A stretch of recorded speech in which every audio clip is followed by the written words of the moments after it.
তো সম্প্রতি কিন্তু আধার কার্ডের ওয়েবসাইটে একটি গুরুত্বপূর্ণ অপশন যুক্ত করা হয়েছে, যে অপশনটা আপনারা খুঁজছিলেন বা প্রত্যেকেই চাইছিলেন এই অপশনটা আনা হোক, সেটা কিন্তু ইতিমধ্যেই চালু হয়ে গেছে। অর্থাৎ এখন আপনারা আধার কার্ড বাতিলের জন্য অনলাইনে আবেদন করতে পারবেন। বর্তমানে যেমন ভোটার কার্ড, রেশন কার্ড এই সমস্ত ডকুমেন্ট অনলাইন থেকেই স্যারেন্ডার করা যায়, কিন্তু আধার কার্ডের ক্ষেত্রে কিন্তু এই অপশনটি এতদিন পর্যন্ত অনলাইন ছিল না। বর্তমানে অনলাইন চালু করা হয়েছে। আপনারা চাইলেই যে ব্যক্তির মৃত্যু হয়ে গেছে তার আধার কার্ড খুব সহজেই অনলাইন থেকে স্যারেন্ডার করতে পারবেন। আর এই ভিডিওতে আপনারা সম্পূর্ণ পদ্ধতি দেখতে পারবেন কিভাবে অনলাইনে আধার কার্ড স্যারেন্ডার করার জন্য আবেদন করতে হয়। আশা করি ভিডিওটি আপনাদের প্রত্যেকেরই কাজে আসবে। শুরু থেকে শেষ পর্যন্ত অবশ্যই দেখবেন। ভিডিওটি ভালো লাগলে লাইক করবেন, চ্যানেলটিকে সাবস্ক্রাইব করে পাশে রাখা বেল আইকনটি প্রেস করে নোটিফিকেশন অল করে রাখবেন।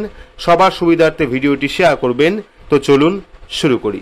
তো আধার কার্ডের সমস্ত কাজ অনলাইন থেকে করতে হলে আপনার স্মার্টফোন থেকে বা কম্পিউটার থেকে যে কোনো একটি ব্রাউজার আপনারা ওপেন করবেন। ব্রাউজার ওপেন করে সেখানে গিয়ে সার্চ করবেন myAadhar.uidi.gov.in, তাহলে কিন্তু আধারের যে অফিসিয়াল ওয়েবসাইট সেই ওয়েবসাইটটা চলে আসবে। তো আধারের যাবতীয় কাজ করার জন্য কিন্তু আপনাকে লগ ইন অপশনে ক্লিক করে আপনার আধার কার্ড নাম্বার দিয়ে ক্যাপচা কোড ফিল আপ করে ওটিপি সাবমিট করে কিন্তু লগ ইন করতে হবে, না হলে কিন্তু আপনি আধার কার্ডের কোনো কাজ করতে পারবেন না। তবে এই যে পেজ আসলো লগ ইনের পেজ, এখানে নিচের দিকে আসবেন, দেখতে পারবেন একটা নতুন অপশন যুক্ত করা হয়েছে, যেটা হচ্ছে এইটা, report death of A family member. অর্থাৎ যদি আপনার ফ্যামিলিতে কেউ মারা গিয়ে থাকে, তার যদি আধার কার্ড আপনি বাতিল করতে চান বা রিপোর্ট করতে চান, সেক্ষেত্রে কিন্তু আপনি এই অপশনে ক্লিক করে সেটাকে বাতিল করতে পারেন। তো এটাকে বাতিল করার জন্য কি করতে হবে, এই অপশনে ক্লিক করতে হবে। ক্লিক করলে কিন্তু লগ ইনের একটি পেজ আপনার সামনে চলে আসবে। এইবার এই যে লগ ইনের পেজ আসলো, অনেকে ভাবতে পারেন যে মৃত ব্যক্তি তার অ্যাকাউন্ট দিয়ে লগ ইন করতে হবে বা তার অ্যাকাউন্ট বা তার আধার কার্ড নাম্বার দিয়ে লগ ইন করতে হবে, এমনটা নয়। আপনি যে কোনো আধার কার্ড নাম্বার দিয়ে লগ ইন করে কিন্তু সেই আধার কার্ড বাতিল করতে পারেন। ধরুন কোনো একটা ব্যক্তি মারা গেছে, সেক্ষেত্রে কিন্তু তার যে আধার কার্ড নাম্বার লাগবে এমনটা নয়, বা তার প্রোফাইল লাগবে এমনটা নয়, যে কোনো আধার নাম্বার দিয়ে লগ ইন করে কিন্তু আপনি সেই রিপোর্ট করতে পারেন। তো এখানে প্রথমে আপনারা যে কোনো একটি আধার কার্ড নাম্বার দেবেন। আধার কার্ড নাম্বার দেওয়ার পর যে ক্যাপচা কোড দেখতে পাবেন, সেই ক্যাপচা কোডটা ফিল আপ করবেন। ফিল আপ করার পর লগ ইন উইথ ওটিপি অপশানে ক্লিক করবেন। আপনার আধার কার্ডে বা যে আধার কার্ড নাম্বার এখানে দিলেন, সেই আধার কার্ডের সঙ্গে যে ফোন নাম্বারটা লিঙ্ক আছে, সেই ফোন নাম্বারে একটি ওটিপি সেন্ড করবে। সেই ওটিপি ভেরিফাই করলেই কিন্তু আপনার যে ড্যাশবোর্ড বা প্রোফাইল, সেই প্রোফাইলটা চলে আসবে। এইবার কিন্তু আধারের যাবতীয় কাজ আপনি করতে পারবেন। তো এইবার এখানে কিন্তু আপনি দেখতে পারবেন একটি নতুন অপশন যুক্ত করা হয়েছে, যেটা হলো 6 number option, report death of A family member. তো আপনারা এই অপশনে ক্লিক করবেন। ক্লিক করলে পরবর্তী যে ফর্ম, মেন ফর্ম, সেই ফর্মটা চলে আসবে। এইবার যদি কোনো কিছু বুঝতে আপনাদের সমস্যা হয়, সেক্ষেত্রে কিন্তু যাবতীয় প্রশ্ন এবং উত্তর এই ডান সাইডে আপনারা দেখতে পারবেন। আপনার মনে যত রকম প্রশ্ন রয়েছে সমস্ত প্রশ্ন কিন্তু উত্তর এখানে দেওয়া আছে, ঠিক আছে।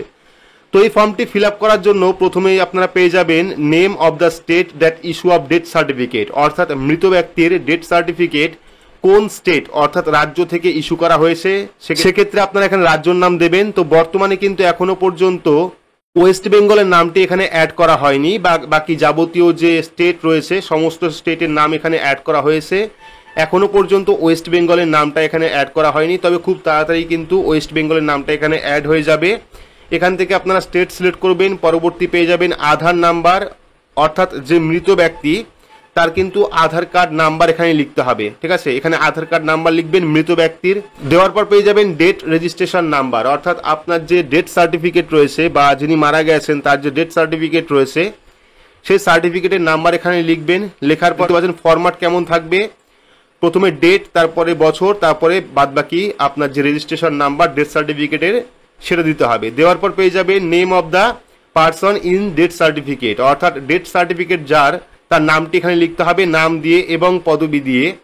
দেওয়ার পর পরবর্তী অপশন পেয়ে যাবেন জেন্ডার, অর্থাৎ যিনি মারা গেছেন তিনি মেল না ফিমেল না আদার্স, সেক্ষেত্রে এখান থেকে সিলেক্ট করতে হবে। মেল হলে মেল, ফিমেল হলে ফিমেল, আদার্স হলে আদার্স। দেওয়ার পর পেয়ে যাবেন ডেট অফ ডেথ, ঠিক আছে, অর্থাৎ যে ব্যক্তি মারা গেছেন তার মৃত্যুর তারিখটা কত, সেক্ষেত্রে ক্যালেন্ডার অপশনে ক্লিক করবেন, ক্যালেন্ডার ওপেন হয়ে যাবে।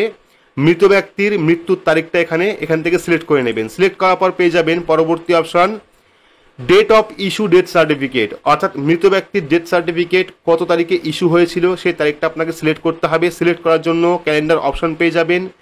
ক্যালেন্ডার অপশনে ক্লিক করে ডেট, মান্থ এবং ইয়ার আপনারা সিলেক্ট করবেন। সিলেক্ট করার পর একটি ডকুমেন্ট আপনাকে আপলোড করতে হবে, যেটা হলো ডেথ সার্টিফিকেট।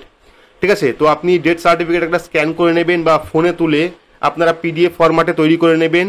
তো ফটোটা কিন্তু পিএনজি, জেপিইজি বা পিডিএফ ফরম্যাটের মধ্যে 2 MBর মধ্যে আপলোড করতে হবে। ঠিক আছে, যে ডেথ সার্টিফিকেট আপনি আপলোড করবেন সেটা কিন্তু 2 MBর মধ্যে পিডিএফ, জেপিইজি বা পিএনজি ফরম্যাটে আপলোড করতে পারবেন। সেক্ষেত্রে আপলোড ডেথ সার্টিফিকেট অপশনে ক্লিক করবেন। ক্লিক করলে আপনার গ্যালারি ওপেন হবে, সেখান থেকে আপনার যে ডকুমেন্ট সেই ডকুমেন্ট আপনি আপলোড করবেন। আপলোড করার পর পেয়ে যাবেন এবার যার আধার কার্ড দিয়ে আপনি লগ ইন করেছেন তার সঙ্গে মৃত ব্যক্তির সম্পর্ক কি রয়েছে, child, father, local guardian, mother, spouse.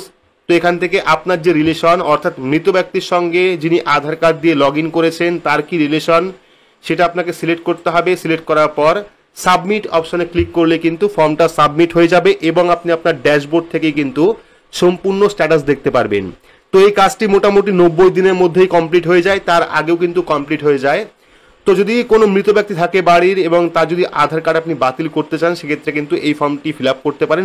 বর্তমানে কিন্তু অনলাইনে অ্যাভেলেবেল রয়েছে। তবে এখনো পর্যন্ত ওয়েস্ট বেঙ্গলের নামটা কিন্তু অ্যাড হয়নি, আশা করছি খুব তাড়াতাড়ি ওয়েস্ট বেঙ্গলের নামটাও অ্যাড হয়ে যাবে।